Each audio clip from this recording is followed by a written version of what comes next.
called India from Curzon to Nehru and After. It is written by journalist Durga Das. Durga Das was a very prominent journalist. His journalistic career spanned almost 50 years. Throughout the 1920s, 30s and 40s, Durga Das covered the independence movement minutely, accurately and impartially. This book was there in the British Central Library in Cubbon Park. I remember referring to this book over and over and over again.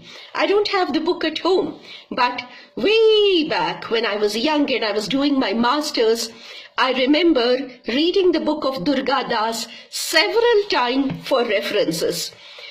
Apart from my favorite book, Freedom at Midnight, this was my best reference book and it is one of the most accurate books ever written. So whatever I want to tell you today is from this book written by Durga Das, which probably is still available in the British Central Library. I don't know. So the year was 1946. And it was already announced that India would become independent on August 15th, 1947. Louis Francis Albert Victor Nicholas Mountbatten came to India as its last viceroy. His job was to see to it that the transfer of power was smooth, from British to India, and that partition should be as painless and as peaceful as possible. In April 1946, it was decided that there would be an interim government. The interim government would facilitate the smooth transfer of power from the British government to the independent Indian government. It was a foregone conclusion that whoever is the deputy of Mountbatten in the interim government would obviously become the chief or the prime minister as soon as Mountbatten left. So that position, the number 2, the deputy to Mountbatten, was a highly coveted position. Obviously, as soon as Mountbatten left, the number 2 would become the number 1 and would become independent India's first prime minister. So, the Indian National Congress sent out letters to all the 15 provinces. India was divided into 15 provinces at that time. Every province had a PCC, a Provincial Congress Committee or a Pradesh Congress Committee as we call it today. So the letter was simple. We are going to become independent very soon. Suggest one name for the first Prime Minister of India from your province. The CWC, the Congress Working Committee, met in April 1946. There were 15 envelopes in front of them. All the 15 were opened and every province had written the name of one person whom that province would like to see as the future Prime Minister. 12 of the 15 provinces had voted for Sardar Vallabhbhai Patel. Envelope after envelope after envelope after envelope was opened and only one name kept coming out of the envelopes. Sardar Vallabhbhai Patel, Chiranjeevi Vallabhbhai Patel, Atmiya Vallabhbhai Patel, Sardar Vallabhbhai Patel. 12 provinces had voted for Sardar, 2 had voted for Acharya Kripalani and 1 province had voted for Pattabhi Sitaramaiah and 0 NULL 0 provinces had voted for Pandit Jawaharlal Nehru.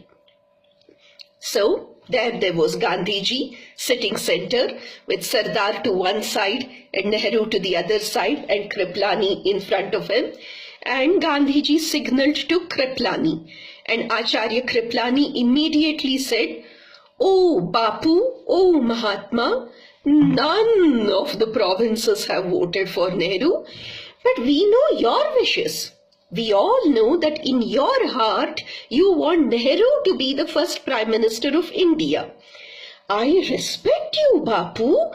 I love you very much and therefore, Natamastak to Mahatma, I hereby transfer my 2 votes to Pandit Nehru and I propose his name for the future Prime Minister. That done, Kripalani looked at Patel. Patel looked at Gandhi. Gandhi was sitting stoically silent. Nehru was sitting stoically silent. For a moment, Patel thought Nehru would say, no, I respect the people's wishes. Nehru never said, no, I respect the people's wishes. Nehru was sitting there, waiting for Patel to say, okay, Bapu, I also withdraw. And that is exactly what Patel said. He said, okay, Bapu, just like Acharya Kripalani, I also withdraw. I pass on my 12 votes to Nehru. So that prime ministership that Nehru got was actually something that Patel handed over to Nehru on a platinum platter. So, but even then, Nehru was not, secure and happy and safe and pleased. In November 1946, the Meerut session of Congress took place. Partition was already going on. Rampant, ferocious Hindu-Muslim riots were there all over.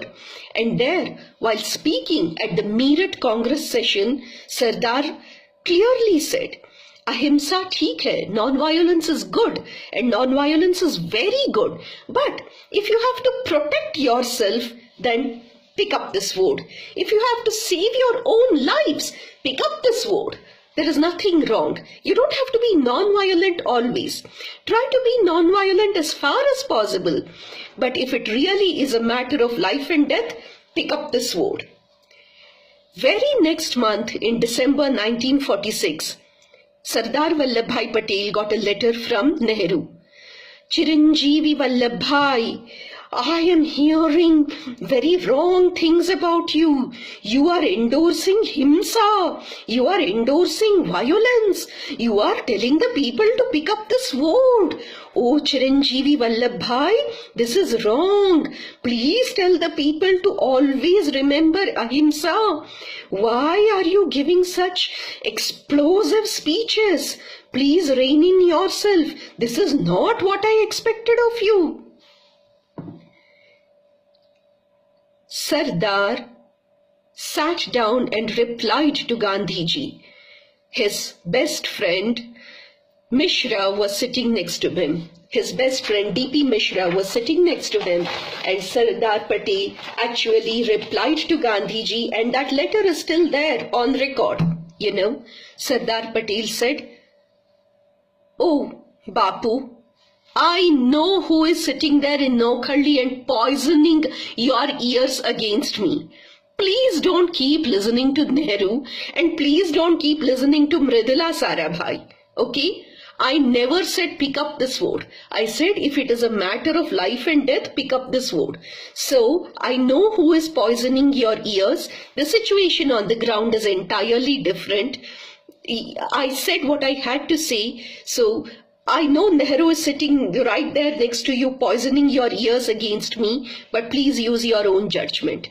It is one of the rare instances when Sardar actually wrote such a letter to Nehru. In fact, journalist Durga Das himself questioned Gandhiji on this. He said, Bapu, nobody wants to see Nehru as PM. 12 provinces have voted for Patel. Rajendra Prasad is vouching for Patel. Why are you insisting on Jawaharlal, Jawaharlal, Jawaharlal? And I quote, it's actually written in the book, and I quote, Gandhiji's reply was, Jawahar speaks better English. Yes, pick up the book. That's what Gandhiji said. Jawahar speaks better English. So that is why he was chosen as Prime Minister. Just remember the Mahabharata. Just as Bhishma, Commander-in-Chief Devavrata Bhishma, was leaving, Vidura stops him and asks him. Vidura says, You gave in to your father's wishes, sacrificed your crown, sacrificed your throne, sacrificed everything because your father asked you to. And look where that sacrifice has brought us. That sacrifice has brought us to Kurukshetra, where an 18 Akshohini Sainya is waiting to be killed. Somewhere, if Sardar Patel is really alive, somebody should ask Sardar this question. You gave in to Bapu and you sacrificed the throne and the crown that had been given to you. Oh Sardar, tell us, where has that sacrifice brought us? To which ditch has that sacrifice taken us? And was it all worth it? Wish we could ask that to Sardar. But unfortunately we can't. And the question remains, of course he was selfless in broad-mindedness. He was selfless and broad-minded and very ethical and devoted to Gandhiji. But where did that obedience and devotion leave the nation? Bye-bye. And sorry for exceeding the 10-minute limit. Okay? Bye-bye.